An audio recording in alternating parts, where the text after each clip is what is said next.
Hombre al agua, estamos escuchando en esa voz inconfundible de Gustavo Cerati, hermoso tema.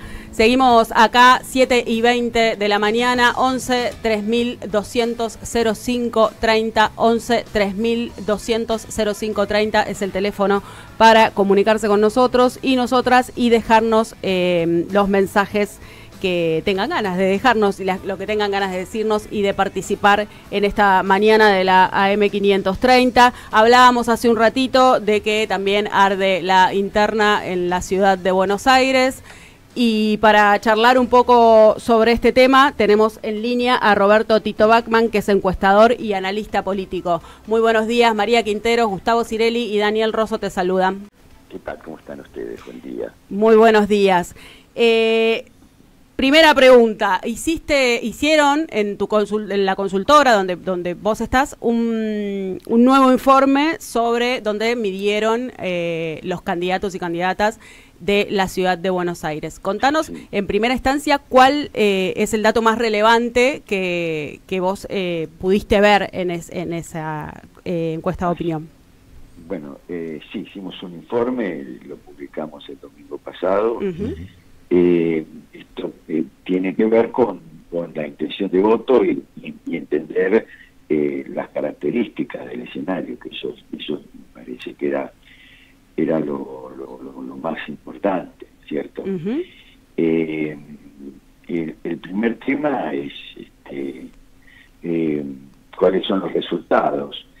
Primero se muestra una dispersión muy grande en el terreno de la derecha y el centro derecha, especialmente tanto en el PRO como en la Libertad Avanza, y como la aparición de un candidato como Horacio Rodríguez Larreta, que le quita posibilidad de votos. Entonces Leandro Santoro logra el 32% de intención de voto y le saca prácticamente unos 10, 11 puntos a Fernando Quirós, que está en 21.4, Manuel Adorni 13, aparece Ramiro Marra con 6.6, y Horacio Rodríguez Larreta con 6.1, 3,3 Martín Lustó, el radicalismo con problemas. Bueno, son obvios, no hace falta que explique demasiado. Sí, tal cual. Y luego Gabriel Solano. Bueno, nosotros pedimos a Gabriel Solano, va a ser casi la candidata, pero no cambia esto, no está tampoco demasiado bien en la izquierda. Es sorprendente, digamos, me quedé pensando en lo que decía Tito de Lustó, que fue una alternativa real en un momento en la ciudad de Buenos Aires, en un balotaje contra Rodríguez Larreta, y hoy en el 3,3%. Y después podemos ir desgranando qué lecturas es de esta fragmentación del oficialismo y el panoficialismo, digo, porque es la disputa del macrismo y los libertarios en la ciudad de Buenos Aires, ¿no? Sí, bueno, en primer lugar hay que tener en cuenta, esta es una primera encuesta de muchas otras que se van a hacer probablemente de aquí hasta mediados de mayo. Y los millones se van a ir acomodando, hay que ver también si estos van a ser los candidatos. Hasta hoy, que es jueves, todavía no hay seguridad de quién va a ser el candidato. Por ejemplo, o si Ramiro Marra se va a presentar o no se va a presentar. Porque esos votos que toma Ramiro Marra hay que ver dónde van a parar, no son sumables a uno solo. O sea que puede haber cambios estructurales. Lo que justifica esto es que hay, desde el punto de vista del posicionamiento político, existe un escenario inédito en la ciudad de Buenos Aires. Vos pensás que el PRO viene gobernando esta ciudad desde hace 20 años, exactamente. Y el PRO, no hace 20 años, pero lo fue construyendo, tenía una base de 50%, siempre podía sacar 45, podía sacar 55. Y esto es lo que se discutía, ¿no? ¿Cuánto va a sacar? Y en este caso, cuántos diputados, cuántos legisladores porteños. va a tener o cuántos legisladores porteños no va a poder, va a perder. En general ganaba. El resto quedaba para los demás. La Libertad Avanza prácticamente empezó a funcionar unos pocos años atrás, y el peronismo en elecciones de medio término no le iba bien. No sacaba más de 23, 24, 25%. Llegó a sacar 17% el peronismo en una elección. Por eso digo que acá se produce un cambio fundamental, y esto tiene que ver con que esa estructura se rompió, y hoy el que es más fuerte es el que podríamos llamar opositor duro y puro de la ciudad de Buenos Aires, que es un electorado que dice que es opositor al gobierno de hoy de Cava, y al mismo tiempo opositor al gobierno nacional. Están en contra de esos dos gobiernos, están en otra dimensión, y ese segmento hoy representa el 30%. Si vos mirás en el lado de enfrente, digamos, el antagonista de este segmento, que sería el que dice yo soy oficialista de los dos, pues, o sea, que podría llegar a votar a cualquiera de los dos que van separados, solamente representa el 13,3% de la ciudad de Buenos Aires. Es un segmento de poco valor, es un segmento muy bajo. Entonces, el resto comienza a repartirse en opciones más pequeñas. Por ejemplo, si son opositores a uno, independientes a los otros, si son opositores a otros e independientes a los unos. Hola, Tito, Daniel Rosso te habla, ¿cómo estás?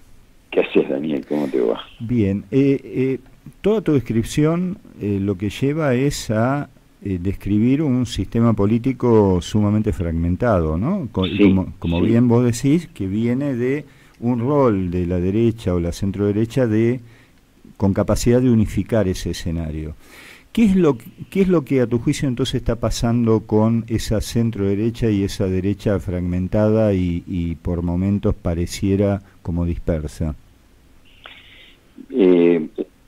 Está pasando que la derecha, por eso digo que es un escenario inédito, que la derecha y el centro derecha hoy su discurso, su narrativa no está conteniendo a los porteños, porque no hay un discurso único como lo existió durante el macrismo, cuando el macrismo fue digamos gran triunfador en la ciudad de Buenos Aires, porque los dirigentes tienen un nivel de conocimiento y de imagen mucho más baja de lo que tenían antes, y porque el proyecto va quedando en una ciudad que no voy a decir que tiene olor a pis, como dijo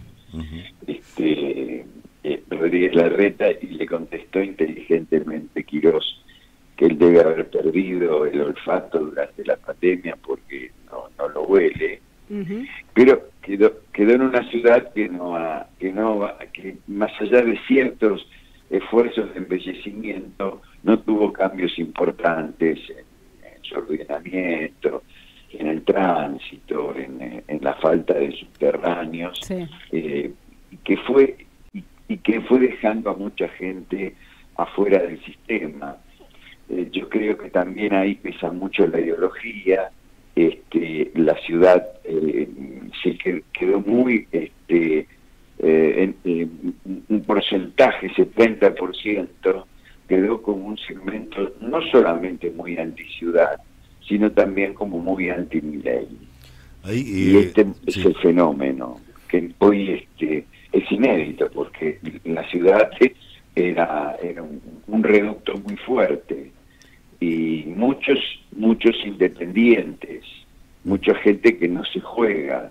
Por eso digo, todavía queda un camino largo por recorrer, aunque en poco tiempo, pero por muchas cosas, y es muy importante, ¿no? Y Bachmann, en ese sentido llama la atención la figura de Larreta con un 6,1%, si bien se lanzó hace poco, Digo, ¿hay un desgaste también de esa figura de Horacio Rodríguez Larreta o es muy prematuro ver cómo va a ser su parábola de ahora en más?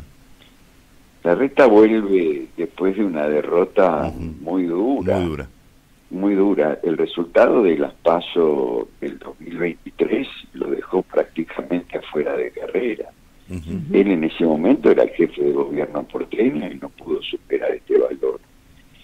Y Rodríguez Larreta hoy queda como un candidato que está, digamos, que en su composición del voto, fundamentalmente, Rodríguez Larreta está tomando a un electorado enojado,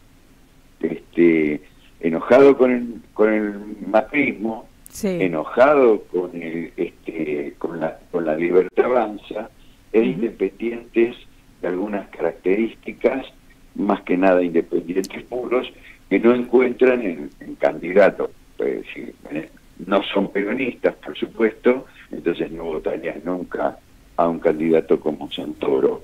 O sea, está agarrando un poquito de cada cosa y bueno, y esto va a ser lo que él pueda sacar, puede crecer también un poco, pero claro, acuérdense que este hombre, digamos, 2 años atrás estaba en la carrera presidencial. Él mismo lo dijo, se sentía presidente ya. Él pensó que le iba a ir mejor y él no creía, y él decía que las encuestas estaban mal.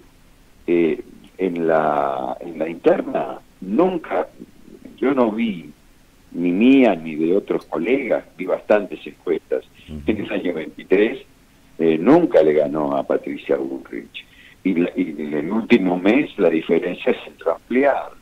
Y por mucho ganó cómoda Patricia Bullrich. Está bien que de alguna manera, yo creo que en ese momento Patricia Bullrich tuvo el apoyo de Macri. Claro. Y esto le ayudó mucho a un Rodríguez Larreta que quedó un poco, digamos, solo en ese momento. Tito, te hago la última para cerrar, que nos estamos quedando sin tiempo, después nos vamos a volver a comunicar con vos a medida que se vayan conociendo los candidatos. Es muy interesante el análisis que haces. Recién mencionabas a Leandro Santoro, que tiene 32,1, ¿no? Lo que marca la encuesta, un número muy interesante en términos de oposición, y también decías que la población de la ciudad de Buenos Aires es opositora a la Libertad Avanza y al gobierno de Javier Milei, y lo que nos da es una imagen negativa de Javier Milei de 42,6. Mi pregunta ahí, como para ir analizando el recorrido de este contexto, es ¿desde cuándo se empieza a ver en la ciudad de Buenos Aires una imagen tan negativa de Javier Milei y el ascenso de la oposición? Mira, este es un fenómeno que empezó, yo diría, un mes antes de la estafa de la moneda libra. Bien. Claro. Y hay 2 factores que están influyendo en este momento para el desgaste de la imagen de Milei, que hay un verdadero desgaste en la imagen de Milei. El primer factor es el económico. Milei sostenía un núcleo duro que todavía lo sostiene, tenga arriba del 40%. Un dirigente hoy en la Argentina, como está la Argentina, vos viste las imágenes del resto de los dirigentes. Es una imagen importante.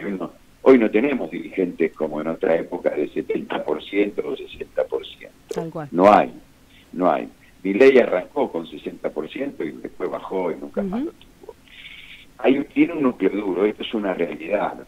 Este núcleo duro, evidentemente, en la ciudad de Buenos Aires no lo puede tener porque ahí el PRO lo resiste. Claro. Por eso ves que el PRO está mejor. En la provincia de Buenos Aires, Milei ya venía sorprendiendo cuando yo dije alguna vez, cuidado que está creciendo mucho Milei en distritos muy peronistas, ¿no? Milei le fue muy bien en muchos municipios de la tercera y en algunos de la primera peronista, como por ejemplo Moreno, ¿no? Sí. Ese Milei Milei empieza a crecer, pero ese crecimiento que tuvo, que en un momento tomó a un electorado peronista que ya venía muy enojado. Acordate que la derrota del año 2021 en las elecciones de medio término del oficialismo de ese momento, que era Unión por la Patria, bueno, se llamaba Frente para la Victoria.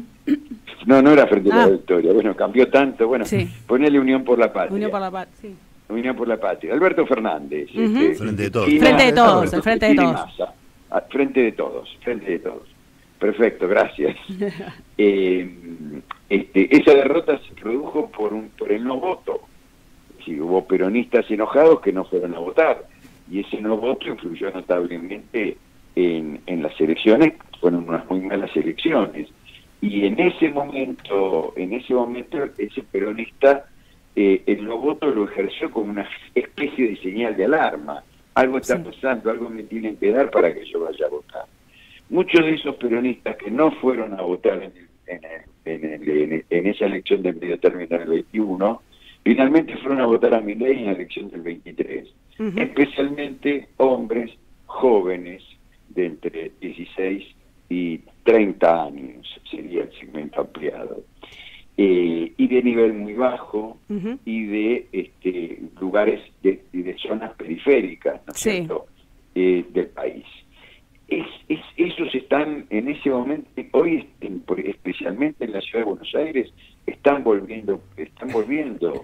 Algunos se convierten en independientes porque no quieren definirse como peronistas. Claro. Pero el problema, ese es el primer problema que tuvo Milei a nivel nacional para bajar su imagen. Bien. Que empezaron a caer las expectativas. Y después vino el Cryptogate. Y ahora llega este desastre del Fondo Monetario Internacional, y siguen reprimiendo jubilados. Exactamente. Y esto tiene costo político. Esto es lo que no entendió, porque si es cierto que endurece el núcleo duro que tiene Milei, lo endurece, por eso Milei no baja ahora de 41-42% de imagen positiva, en ninguna parte todavía lo logra, eso, y en muchos lugares crece, pero también es cierto, expulsa a mucha gente que ahora está buscando una nueva opción más allá de Milei, y algunos la encuentran con Santoro en la ciudad, por ejemplo, y otros no la encuentran todavía a nivel nacional. Bueno, esa es la situación que se vive en este momento. Muchísimas gracias, te agradecemos. Estábamos hablando con Roberto Tito Bachmann, encuestador y analista político. Nos vamos a estar comunicando seguramente nuevamente con vos. Te agradecemos nuevamente. Que tengas un buen día. Buen día para ustedes. Buen día, buen día. Así pasaba Tito Bachmann. Deja tu mensaje en nuestra línea de oyentes de WhatsApp. 11 3200